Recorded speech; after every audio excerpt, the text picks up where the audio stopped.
Una dedicación para Iván Morales Silva, de parte de su familia. Que descanse en paz, carnalito. Es el Azteca.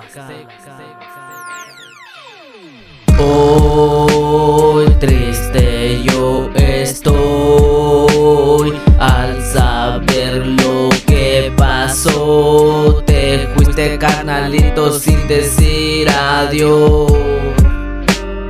Hoy triste yo estoy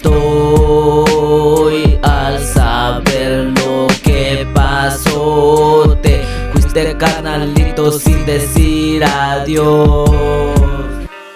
Bien recuerdo, carnalito, cuando te fuiste de aquí, cuando decidiste partir para ir en otro país, para sacar tu familia adelante, y lo lograste. Tierra ajena pisaste, duro trabajaste para lograr lo que siempre quisiste, construir tu casa para que cuando regreses tuvieras un hogar. La maldita pobreza a veces nos obliga a dejar nuestra tierra, nuestra familia.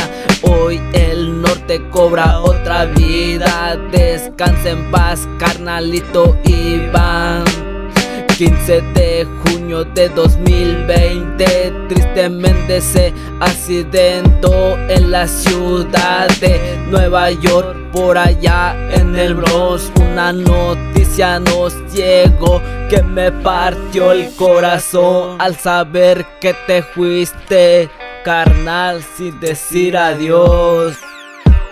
La familia López Silva y Prudente se encuentra de luto, llorando por su hijo que falleció de la tragedia que le sucedió. 2 días estuvo en el hospital donde perdió la vida, ya no se pudo salvar. Así era su destino, o fue por envidia. Eso se lo dejamos al de arriba. Iván Morales Silva se llamó en vida. Tan solo tenía 23 años de edad.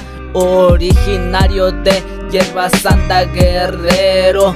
El lobito te recordará, la familia te extrañará. Hoy te encuentras en el cielo con Diosito. Descansa en paz, carnalito. Esto va de parte de tu primo Lobito, que te lo dedica con el corazón.